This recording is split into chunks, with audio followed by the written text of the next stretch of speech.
All right, and we should now be live. So, good morning to everyone who is here with us on the Zoom link, and also good morning to everyone who is joining us now on Facebook. Welcome. We are very happy to have all of you. And just give me one moment. We want to make sure everything is clear that you guys can see.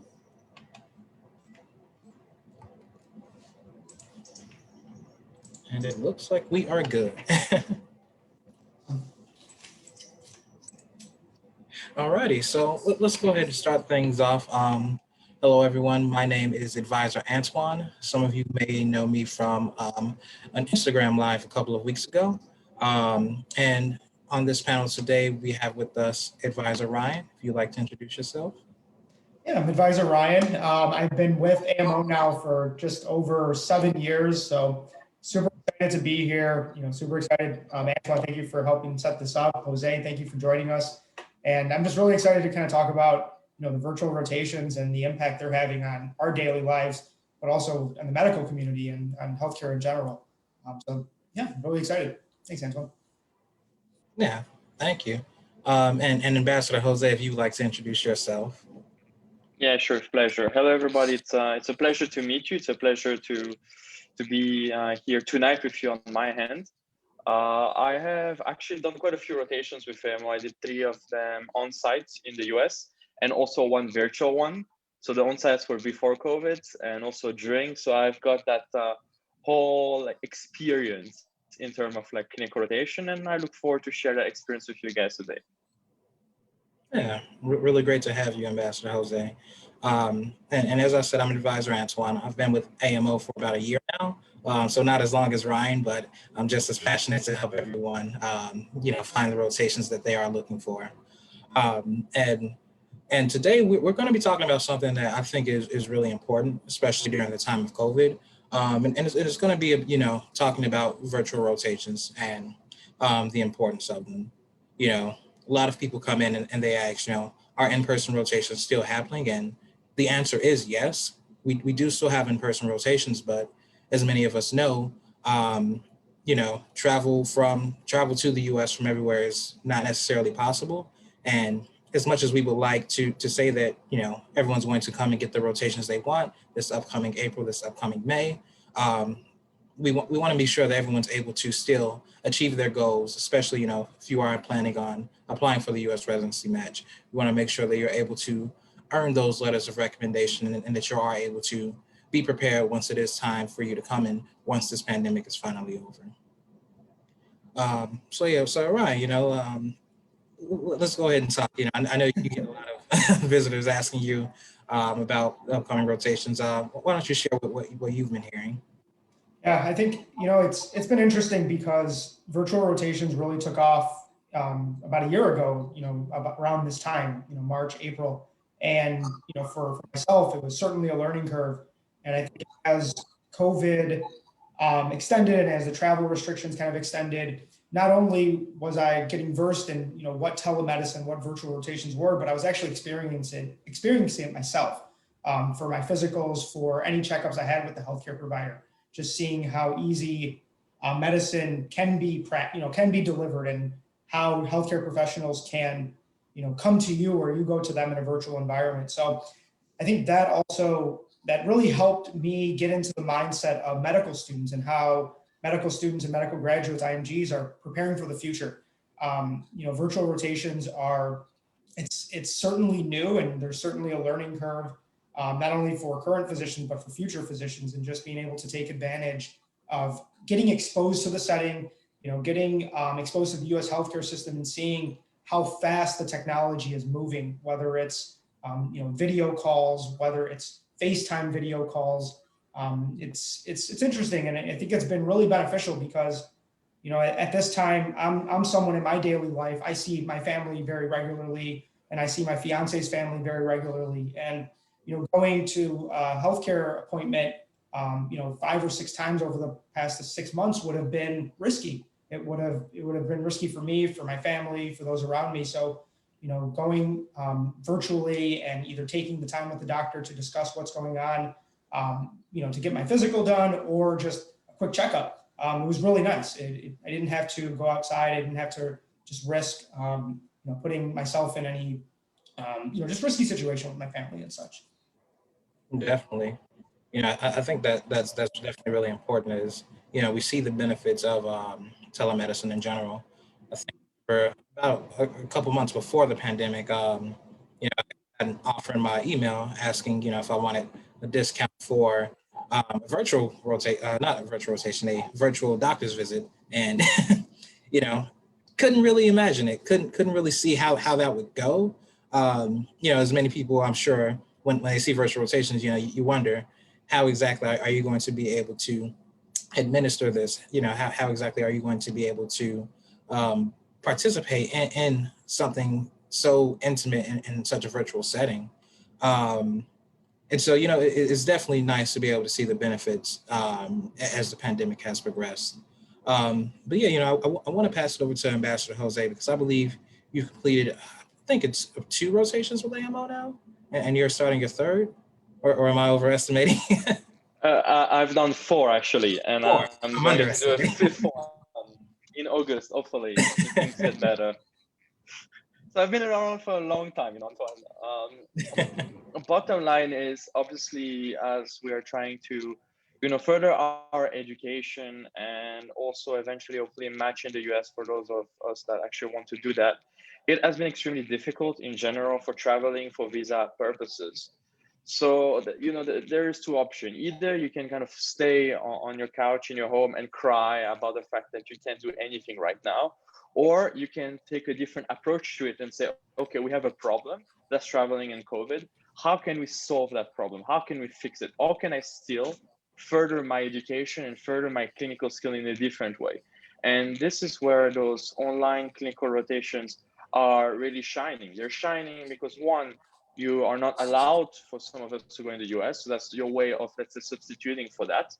And number 2, it allows you to even do rotations actually while in your medical school.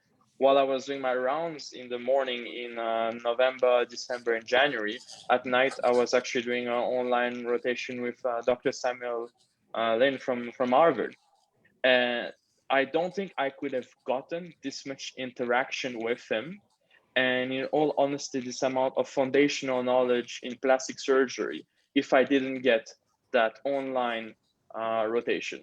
This, again, I know that AMO is different, rotations depending on the specialty. Some are more obviously clinically based, where you see the patient with a physical exam done online. In my case, it was a surgical rotation per se in plastic surgery. So we were assigned a few hours of reading to each day, and then for an hour or 2, we would be watching surgeries with Dr. Lin and talking about those surgeries. And in all honesty, if I pictured myself doing this on-site rotation, right, I would have probably been more in the OR, sure, but I would not have gotten the time that I did to actually get down to the material and create this foundation that I really was looking for in plastic surgery. Now I'm actually able to understand what is going on in the surgery instead of just being there. So it's an excellent compromise, I think, in that sense. Even if there was no COVID around, I think there's value really in both rotation to bolster your knowledge and your skills. Definitely, Jose. Yeah, I think you touched on something really important, right? Um, and that was, the value of the knowledge in virtual rotation. You know, people, a lot of people want to come for hands-on, right? That's what you're doing. You want to become a doctor. You want to get that experience. You want to be able to prove to the physicians that you're working with that you are capable. Um, but sometimes, there are things where you're doing things simply because you know that you need to do them, not necessarily because you understand why. And I think, understanding the why, definitely deepening your understanding of why certain things are done is really important. It, really allows you to showcase your abilities, especially when you come to go to these interviews to become, in order to enter residency. And so, I guess, Jose, if a year ago, let's say you had the choice between virtual and in person, knowing what you know now, assuming there's no pandemic, would you choose a virtual first before doing a hands like an in-person rotation for surgery? In all honesty, I think I actually would have, especially coming from let's say, the European medical system and having interned in Africa quite a lot as well, the healthcare system is very different. And Ryan, especially for my very first rotation, did make the experience seamless in terms of transitioning from that to the American system. But it was still a shock. It was not something really easy, obviously, to actually get acclimated to, because it's different ways of doing things. And I think even looking back, and especially because I have a rotation actually hands-on with Dr. Lin coming in a few months, I feel much more prepared now that I have done this online rotation than if I didn't. Because the point, right, as you mentioned, it's about understanding why you're doing things. It's about also making a good impression and also having a good time at the end of the day. And in order to be able to do that, you need to know what's going on. So having this, let's say, online rotation during your school year before you actually plan to do a rotation in the US is invaluable, because it's showing you how things are done. It's training you to see, okay, this is what I have to do in this case, this is what I have to do in that case. So once you are able to actually join your physician on another rotation down the line, you already know what's going on and you're able to make that first good impression. Because psychologically speaking, it's unfortunate, but the first few days that you have with someone brand new are pretty much going to fixate that person's perspective on your qualities. Sure, you can improve down the line as you get better, but if you come and you show for the first 3, 4, 5 days, you know what's going on, you know why, that's just the best way to make a good impression, in all honesty. Definitely. And Jose, I'm really happy you touched on that, because I think one area that I always love stressing, especially for individuals who ask that question, Antoine, that you alluded to, which is, is doing a virtual rotation first before coming to the US. And I think one of the hidden benefits is the soft skills and communicating in an environment with the doctor where, Jose, as you said, those first few days are very scary when you come in person. And when you're able to do the virtual rotation first and you able to communicate virtually and understand the soft skills that play into it, understand the hand motions, the eye contact, it really does ease that uncertainty when you first come in person. You're like, you already know how the US healthcare system works in a virtual environment, but you understand how the doctors are communicating, how the staff are playing into it. So now when you go to the US, maybe on your first rotation, maybe your first time in the US, now you're already familiar with, okay, this is what doctors expect. This is how the staff is going to play into it. And again, I really think that is one of the best benefits that isn't really spoken of a lot, is the soft skills, being able to empathize not only with the doctor, but with the patient. When you come in person and you are hands-on and you have to practice your bedside manner, how does empathy play into that? How does the soft skills play into that? And that's something you can develop over a virtual conversation. I know myself speaking now, if I didn't do video calls every so often, I wouldn't feel this confident looking into the camera, using my hand motions, using my eye contact. And I think those are things you pick up on unknowingly, and then you finally do, and you're like, wow, it was easy. And I think that's sometimes is the benefit of those virtual environments. I don't know, Jose, if maybe you want to expand on that or have any examples of maybe how that has played into it now. I know you mentioned Dr. Lin and the surgery program and the future going into it, but could you maybe expand on that? Yeah, no, of course. I definitely agree with you, Ryan, on most of those points. And actually, looking back at a rotation I did recently with you guys during COVID in St. Anthony's Hospital, once we actually came to that hospital, me and my two other colleagues from Charles University, on the very first day, as let's say a medical student coming from Europe, we were still expected to, let's say, do what a normal US medical student would actually be expected to do. We just came in and they told us, okay, here's a patient, go to the physical, do the history, we'll show you once, and then you figure it out. We did figure it out in the end, but I have to be honest, this experience is daunting, it is a challenge, and it is difficult. So now that we have this opportunity of online clinical rotation, acquiring the soft skills is pretty much it's the easiest to do it through that online clinical rotation.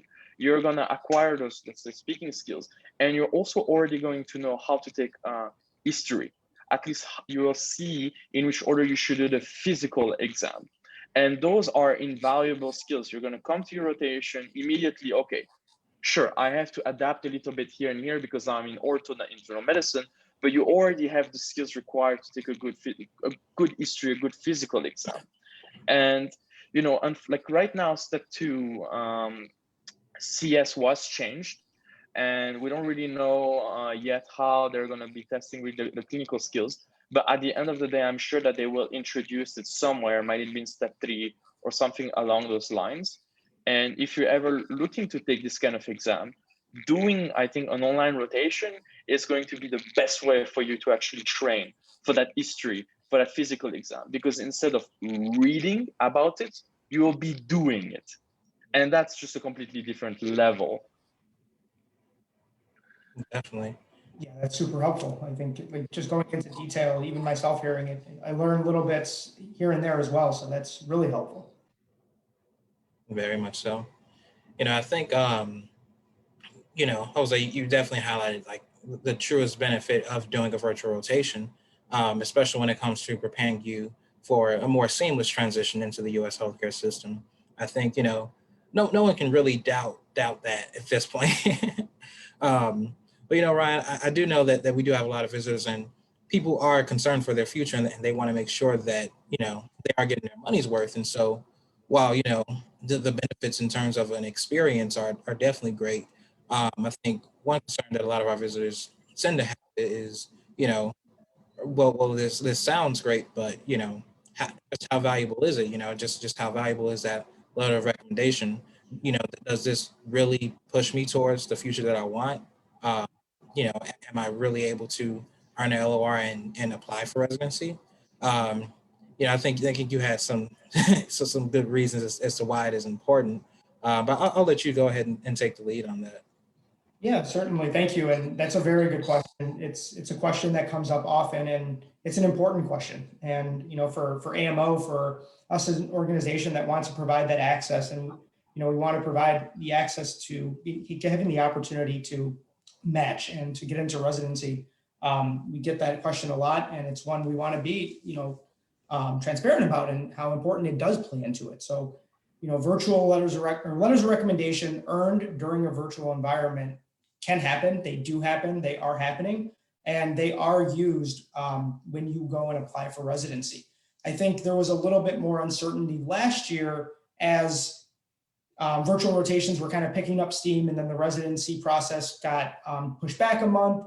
But now I think as we've seen the travel restrictions and we've seen COVID kind of play out longer than I think anyone would like, doctors, residency panel, physicians, they are expected to talk about letters of recommendation earned during a virtual environment. They are expected to talk with you on how COVID impacted your learning and what you did to continue your education. And a virtual experience is, you know, one of the best ways to show that you continued your education and you realized, I can't let COVID hold me back. You know, Ambassador Jose, you brought up a good point early on. You got into two situations where I can just, you know, sit on the couch and, you know, think about what I'm missing by not going in person, or you can take the initiative and, you know, get that virtual rotation. And I think that is now what physicians are expecting. That is now what residency doctors or panelists are expecting. They want to learn how you adapted during this time, but also knowing that residency panels, they want to know why you're a good match for their residency institution. And a lot of times with that, you know, residents need to come in having learned what's going on in the healthcare system, having been exposed to it. And virtual environment, online medicine, online telehealth is going to stay, and residency programs are going to offer that more and more to patients. And being a resident, being a candidate for the match, who comes in to talk about their experience and how medicine developed, you know, in the year that they were experiencing COVID and they had to, you know, go online to learn, it's going to benefit them, and it's going to benefit the residency program that they're entering, because they can bring that information and they can show, you know, what value they can bring by having that exposure. So I know I hit on a few points. You know, I'm very passionate about virtual education and how it can impact someone's life. And, you know, I know everyone learns differently. I know everyone here on this panel has the same goal, you know, to become a medical doctor, or I should say to better your medical education. And we understand how virtual rotations play into that.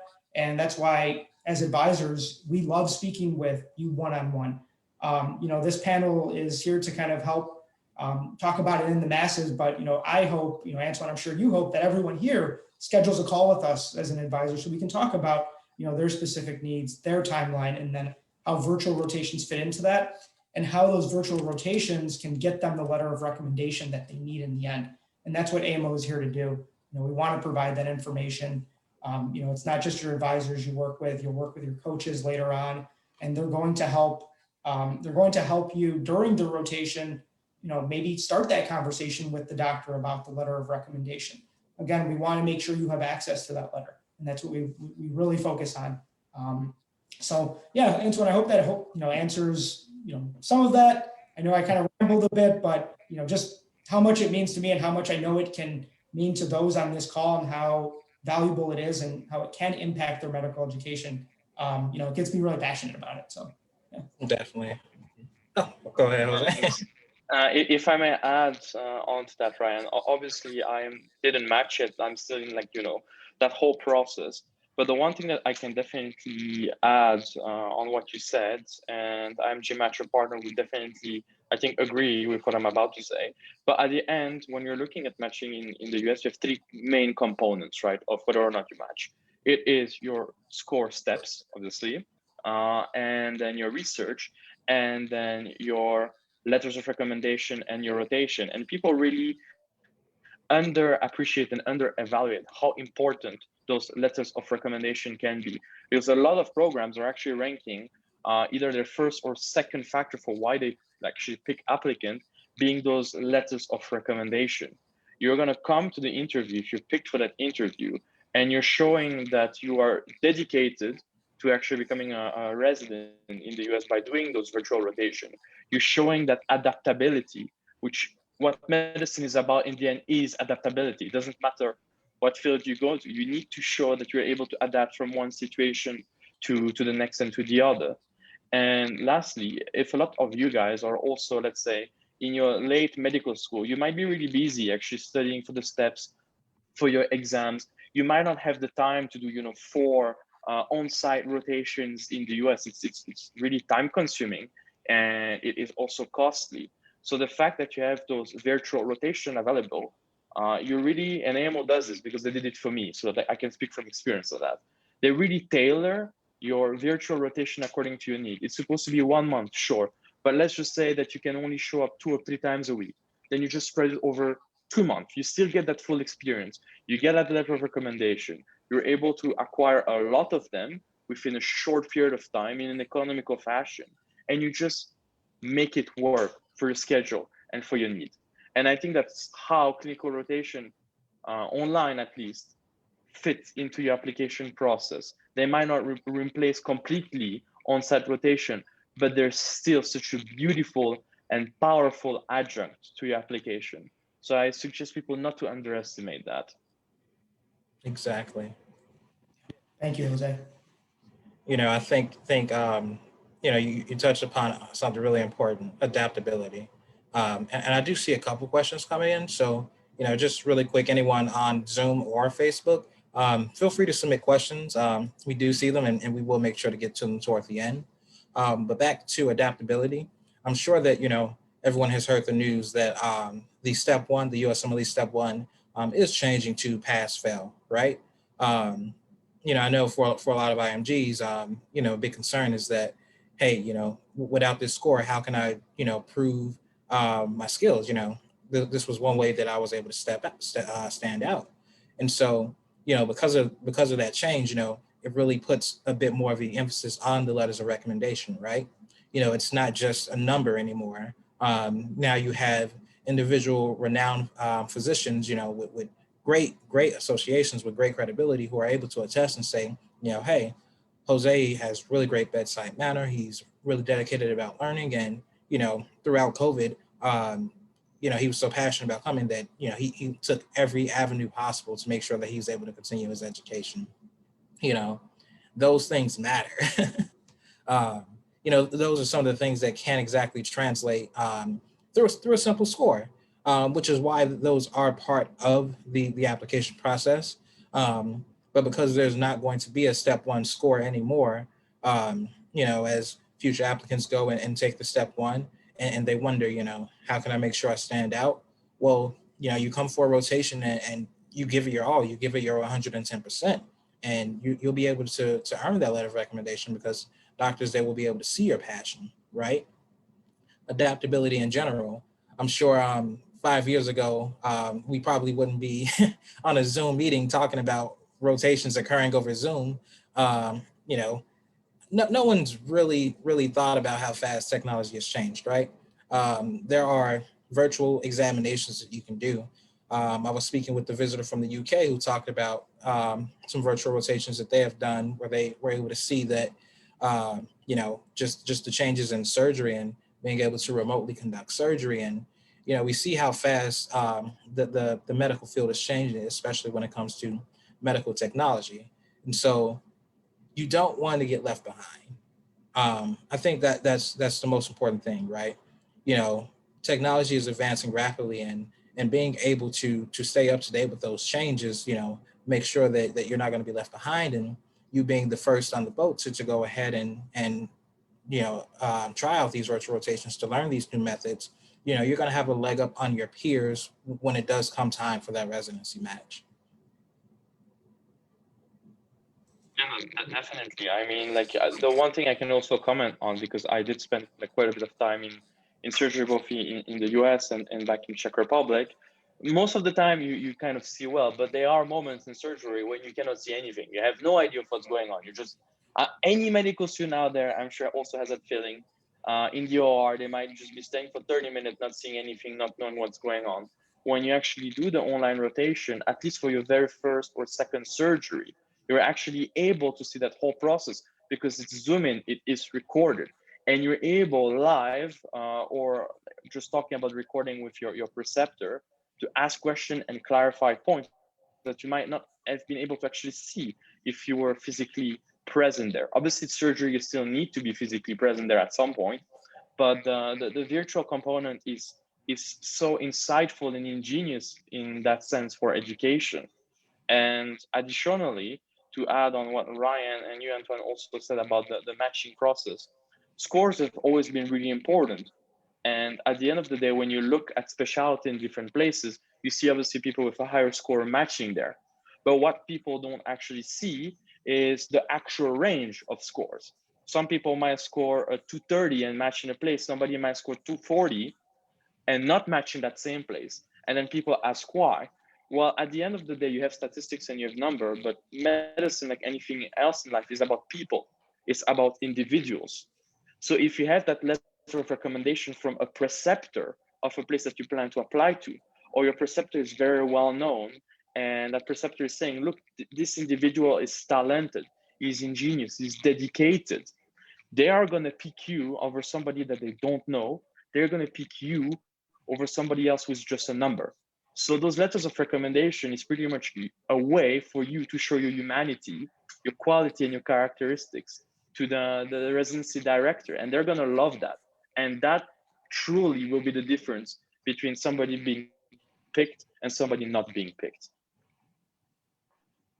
Definitely. And Jose, you bring up another interesting point that I've seen over time, especially your involvement in surgery rotations, which is you mentioned like Zooming the surgery or bringing a GoPro, stuff that was kind of unheard of for students, 2, 3, maybe even a year ago. And you mentioned, being able to kind of, in a way, study film. You think of like an analogy for sports, some of the best athletes study film to know what they're going into. And I think that can play really nicely into surgery because you're studying what's going on. You're able to pause, ask questions. And I'm sure that's another part of your education that is just invaluable early on. So when you get into those situations later, you have kind of, some experience to relay back on. Oh, definitely. I mean, in terms of like the rotation with Dr. Lin, he didn't yet put the GoPro on and go live. Hopefully we'll do that, in a few months or years. I'm sure that will happen eventually, But even from those, recorded surgical videos, as you were mentioning, as I was mentioning, yeah, they're invaluable for education because of that. If you were in a normal setting in surgery, you can't, first of all, ask constantly the surgeon each half second what's going on, what you're seeing. If you miss something, you cut something that you didn't see, well, it's your problem. You missed it, you didn't see it. You might not see part of the surgery for 20, 30 minutes. While with those pre-recorded videos, first of all, they're really high quality because they're chosen by the preceptor because of their quality. They might not be accessible on YouTube or other places, and you might not actually find them anywhere else. And you're able to sit down, talk, look at these videos, and immediately get feedback or get an answer from a professor, might it be from Harvard, Mayo Clinic, or another preceptor with years of clinical experience.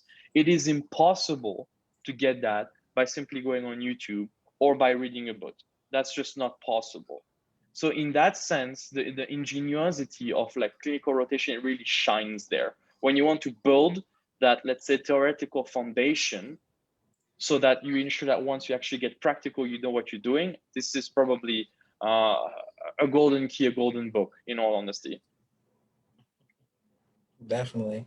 I think, accessibility is the most important thing, right? AMO exists because, historically it's been really difficult for visitors, for IMGs who want to come to the US to gain access to these clinical rotations. Thankfully, we live in an age where even during the pandemic, you're still able to continue your medical education, even from the comfort of your own home. As you see, we're it's kind of a global thing. We're all in the same boat. And being able to utilize this technology to continuously to improve upon yourself and to grow yourself is I think really, really phenomenal. Um, so yeah, definitely a lot of talk about virtual rotations in general, but Jose, I know you've done quite a few rotations, 4 rotations. You're on your way to your 5th. But yeah, if you just kind of want to maybe share your experiences overall with some of the rotations that you have done. I know that there are some people who are still able to come in person, who might be doing virtual as well, but I'm sure they would like to hear about your experiences with the rotations through AMO. Yeah, no, sure. I would love to share my experience with you guys. So in terms of that, right, I have done both observership and actually hands-on rotation. So the first thing that I can share with like individuals in general is not to really be too concerned about whether it's actually hands-on or observership. In most cases, when you obviously talk with your preceptor, once you show your level of knowledge, which you're in your medical school you're at, honestly, the amount of hands-on that you get in both cases is similar. Again, that's just from my experience. I've not done all the AMO rotation. You guys have just too many to choose from. I'll be spending many years if I wanted to do a month everywhere, I don't want to be 70 when I start to go through the residency process. But the way the rotation usually like works in general, right, is you would pick with AMO rotation you're interested in. So let's say orthopedic and surgery, that's the latest one that I have done. And then you will be asking your advisors, okay, I want to do my rotation in a teaching hospital, let's say with a university affiliated, in a small private clinic. I want to do it in that state or that state. You then get with that lists of rotations that you're able to let's say attend that match your criterion. You pick the one that you obviously want to do. You get all of the logistics, the visa, the healthcare, the insurance, all of those things that would usually take you, like years to plan in advance. You get that done in a few weeks before the rotation. So by the time that you reach the hospital, you have a serenity in that sense. Okay, I've done everything. This is going to start. Everything is going to go great. You come obviously for your rotation. You meet your preceptors. All the preceptors that I've met, as much as they're very different personality, some are more, like grandma friendly. Others are more traditional, like hardcore surgeons. But they're all very interesting individual, and you talk with them. And that's, I think, the most important thing in terms of having a satisfactory rotation. Because if you don't tell your physician what you want to do, and you wait for, let's say, the last day or week for your letter of recommendation or to tell them, okay, this is what I was looking for, you're wasting an opportunity. But if you come on day one, you speak with your preceptor, they're very friendly, and you tell them straight away, look, I want a match in the US. Eventually, if I could get a letter from you, that would be fantastic. What I'm looking for from this rotation is to develop my physical skills as well as my history taking, for example. And the preceptor will make sure that as you're rotating with him or another resident, depending on what type of rotation you pick, you are going to build up on those skills.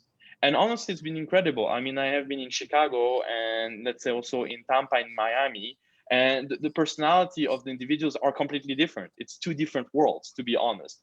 And you get to actually experience that, experience the patient community that you will have to treat if you actually match in those states, as well as actually experiencing, like I mentioned before, the American healthcare system and also the American education, which in my opinion, again, I'm just a student, so I don't have, the opinion of a university director, but I think it's one of probably the most excellent type of education that you can get, because as a medical student in the US, you're really expected to be part of the team. You're not just there for decoration. You're there to contribute to the hospital. And in that sense, you're actually experiencing already in your rotation what it would feel like to be a first year intern or a first year resident. And that's so important, because a lot of people might say, okay, I actually want to match in the US. I want to work there, but they've never done a rotation there. They get there and they're like, oh, this is not what I expected. I'm not qualified for this, or I don't like it. And you cannot substitute a personal experience in that regard. Going to those on-site rotation, you experience the life of a resident, and then you see if it's actually for you or not.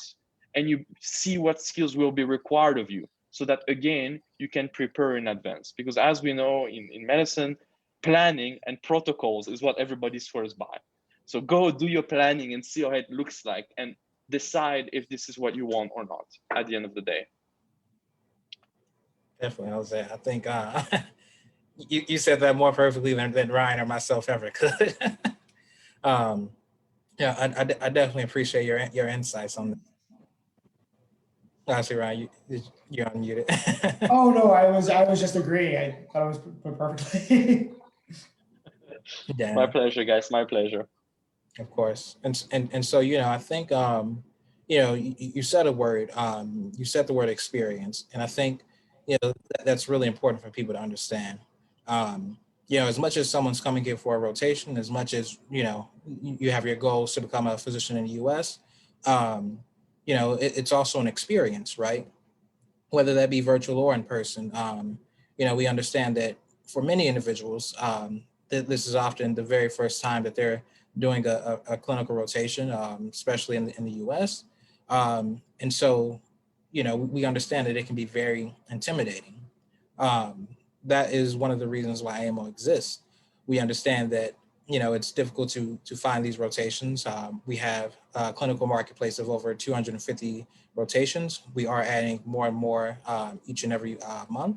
It looks like we do have rotations in the UK. Currently, they are unavailable due to COVID, but we are hopeful that they will open up soon. And, we have the coaches here to help you, because we understand you want to have the best experience possible. Chicago might have a great orthopedist, but Chicago is also a really wonderful city that you as a student might want to come and live in someday. And so to be able to come in and experience that firsthand, to have someone who's there, who you can pick up the phone and call when you land in Chicago and you're not quite sure where to go, to be able to have that coach just available at a moment's notice is a wonderful benefit, which I think is one of my favorite things about being here at AMO, and I'm really glad that I'm able to make that happen. And I mean, definitely, if anybody goes to Chicago, you guys are literally there. So like you will meet them in life in person, and they love the people. So that's a great experience. Like that, the logistic at the end of the day is always the most complicated thing to actually like handle in general. And the fact that it's just done so well just makes the experience much more enjoyable, because you're still worried, but definitely not as much as if you took care of everything, let's say, by yourself. And at the end of the day, Antoine, you also mentioned like earlier, like the word experience I also mentioned. And the point about experiences, it doesn't even matter actually if anybody listening here wants to be a physician in the US or not. The fact is, we all try as medical individual to pursue excellency and to improve our skill and our knowledge. And even if you plan to practice in your home country, in Europe, in Africa, in Asia, the fact is that you get the opportunity to experience a completely different medical system. And because you're experiencing this different medical system and education, we're able to say, okay, this is excellent, excellent, excellent. Maybe I wouldn't do this that way. And you come back with that, let's say, package of new knowledge and new way of doing things, and you bring that to your home country, and you decide, okay, actually we could implement this. This could definitely improve patient care. Maybe we should also be careful about this because actually it didn't work so well in that setting. So we should also be careful about that. So at the end of the day, it doesn't matter where you want to go. Having those clinical rotations are so important to becoming a good physician at the end of the day. Definitely. And I think that's a good note to begin wrapping things up on. It's one of the reasons why we have us advisors. We understand that while it might be the goal for a lot of people to come to the U.S., that's not everyone's goal. I've spoken with a couple from the Philippines who simply wanted to come experience the different techniques in the U.S. Um, you know, that was their goal. That was the kind of experience they wanted to get. They wanted to come learn and bring those skills back home with them. Um, so I think it's really important to understand that no matter what your goals are, as long as they're medically focused, we'll be able to help you find a rotation that is going to help you achieve that goal in the long run. And I did see a few questions come in just kind of about the rotations that we offer, who's eligible, what's required to participate. And I did answer some of them, but just for everyone here, again, AMO, we really care about providing the access for anyone who's willing, who wants to learn, who wants to continue their education in the healthcare profession. And if you are enrolled in an MBBS or an MD program, we are here to help you. We have had medical students in their first and second years of their MBBS programs come for observership rotations. I think we've had a few book virtual rotations. Some of the benefits that Jose and stressed early on about how a virtual rotation could be a great entry to future experiences through AMO, just fitting in your timeline. Us as advisors, we're here to speak with you about that. We're here to find, maybe you are in your first year and, maybe we can help plan that timeline as you, continue your medical school years and, you get the experience and you bring it back to your school and maybe things change and you want another one. We're here to help with that. And, I always love speaking with individuals about their journey. Jose, I think we worked with each other 3 years ago, maybe for the first time. I know we had a meeting even in New York 2 years ago. So I know we've been part of each other's lives for a while now. Definitely. I feel like I've known you forever, Ryan, honestly. It's like I did my first proper clinical rotation my second year out of 6, and that was with you as my advisor, and then seeing you again in New York, that was lovely. It's like you guys are always around, it's like when you need something, it's like, I'm gonna call Ryan, I'm gonna figure something out, everything's gonna be fine in the end, and that's lovely because it's also about being part of a community, like at the end, like anyone that does the rotations with AMO will get to meet other students as well. And you keep in touch, you have that networking. I still talk to that student from New York. I don't know if you saw her, Ryan Tavata, but I still talk to her, for example. And I met her through AMO, and it's been 2 years, and I talk to her once in a while. You get to meet incredible people, at the end of the day. And that's also very nice. It's very humane and cultural experience, and it's lovely. Yeah, that's great. And, for AMO, we're based in Chicago. So, typically pre-COVID times, we would always invite students over. I know post-COVID, our coaches will do some online events, but Kelly, one of our chief experience officer, and myself had a chance to meet Jose and I think 20 other students in New York a couple of years ago. And we're always trying to do as much as we can, put our faces out there, because Jose, you brought up a really strong word and it means a lot to us, the community. And, it is a community, and we love, being able to help develop that community. So thank you for sharing that. Yeah, thank you, Jose. And thank you as well, Ryan. I think I see you've answered some of the questions that we have here. Yeah. I see we have one about the English proficiency test, like the TOEFL to apply if English is not your first language. Good question. So we do require English proficiency. Now, we do accept verification of proficiency in many different ways. TOEFL, any English equivalent exam will suffice.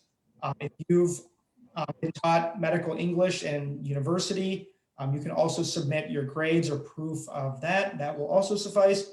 And we also want to offer Zoom calls or phone calls to verify English proficiency. We don't want English proficiency to be a roadblock to your experience. We just want to ensure that if you do the experience, and there is a monetary value behind it, if you pay for the experience, you get the most out of it and you get the best out of it. Jose mentioned, rotating in many different communities with different physicians and with different patient populations. The courses will always be held in English, but the way that doctors communicate to those patient populations in English can be different. We want to make sure that English is understood, and knowing how important that letter of recommendation is, we want to make sure that you have every opportunity to earn the best one possible. So again, it's not there to be a roadblock. It's just to ensure you have everything you need to get the best experience. Exactly. And the way I like to put it is, if you're comfortable communicating in English, then don't worry.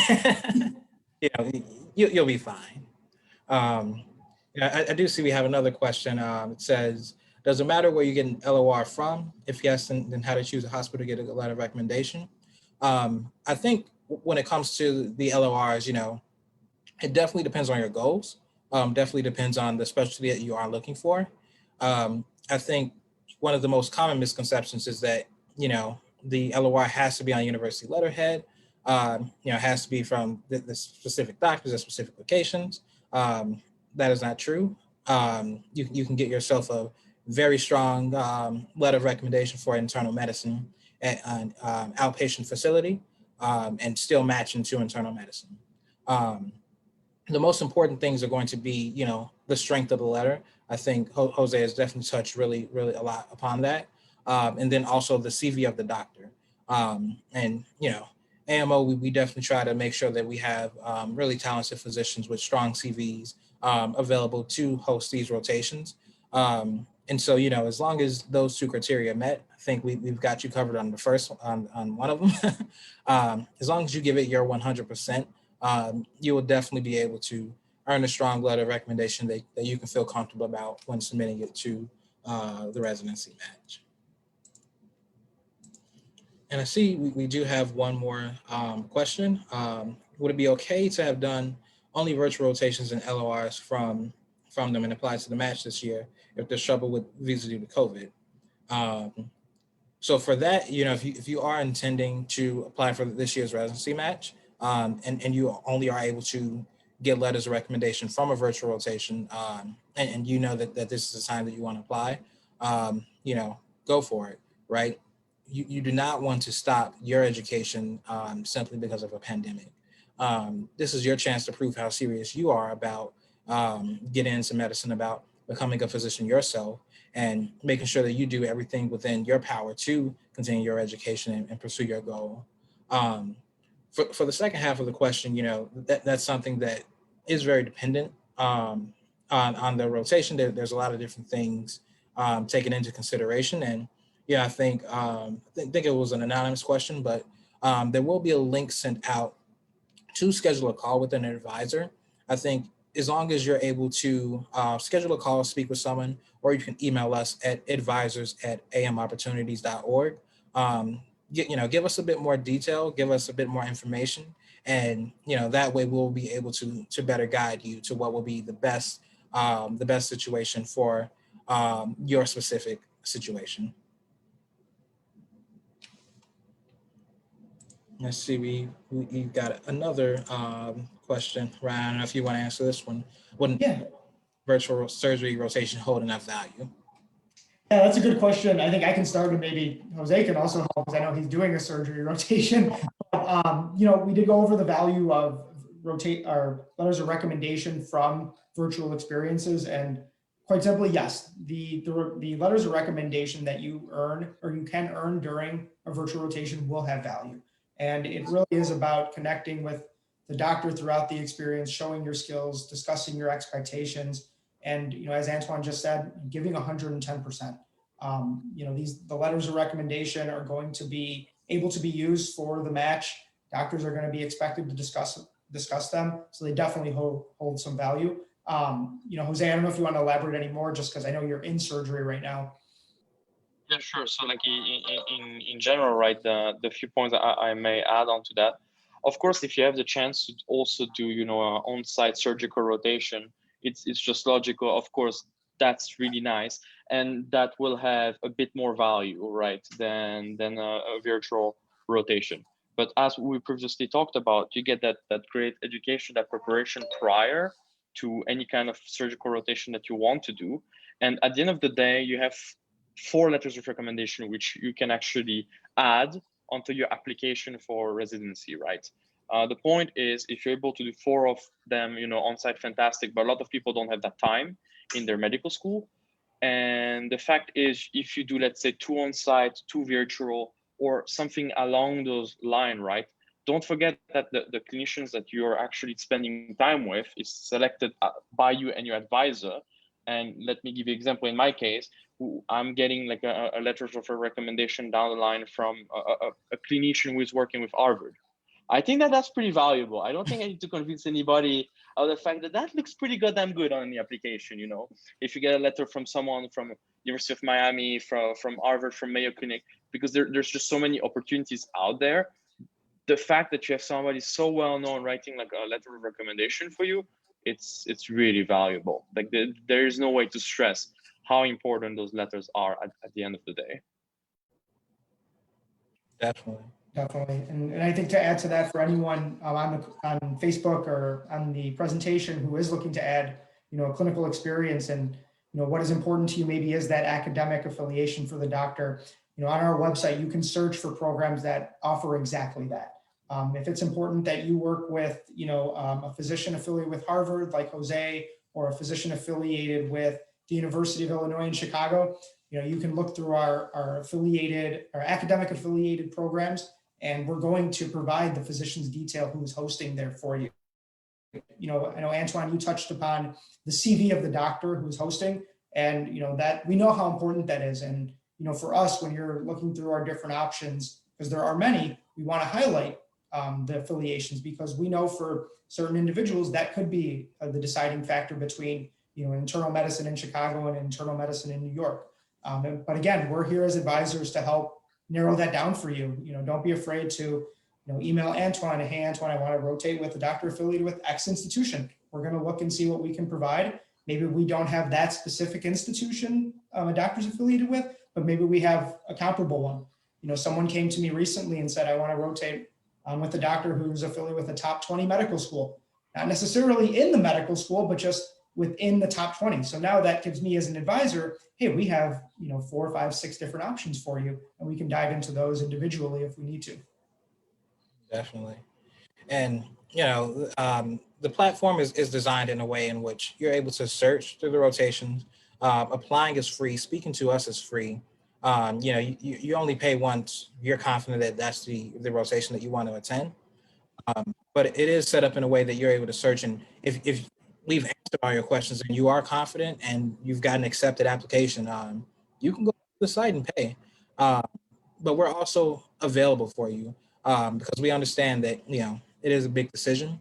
We understand that this might be the first for a lot of people, and so we are definitely available to help you with any questions that you might have. So do not hesitate to schedule a call, and do not hesitate to reach out. And I think we've got one more question. Should I do a general surgery rotation before plastic surgery one, because that's more specialized? I think that depends on your specific goals, if whether or not you're trying to get matched into a general surgery or plastic surgery. I think it's important to know for surgery specifically, if you've got experience in some of the different fields, that does help. It's all right to have, let's say, 1 general surgery rotation, 2 plastic surgery rotations, even if you're going to apply for one or the other. And then, Ryan, did you have anything to add to that, or Jose?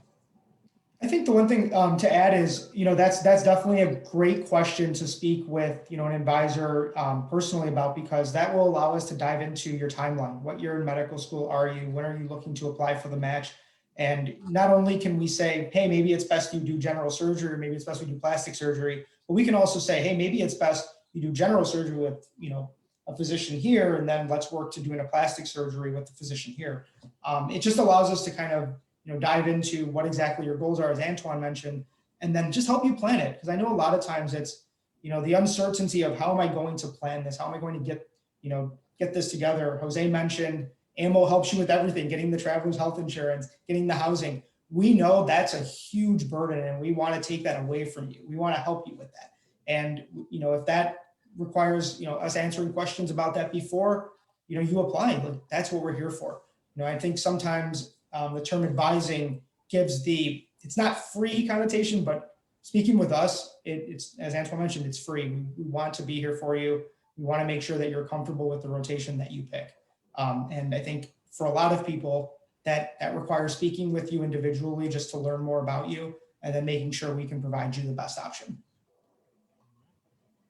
Well, yeah, thank you, Ryan. A huge thank you to you, Advisor Ryan, and also to Ambassador Jose.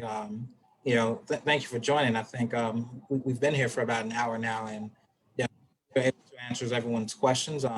Hopefully, we were able to provide some valuable insight to virtual rotations through AMO in general, and what to expect. We know that the future is uncertain, and we know that people still have lots of questions, and sometimes you just need someone to speak to figure out what's going to be best for you, and that's exactly what we're here for. So, thank you to everyone who joined us, whether you attended via the Zoom link. I think about 25 people were in here with us for the Zoom link, and I'm not sure how many people are on Facebook, probably a few hundred. But thank you all for coming. Feel free to reach out to us, advisors@amopportunities.org. There's also a Zoom link in the Zoom chat.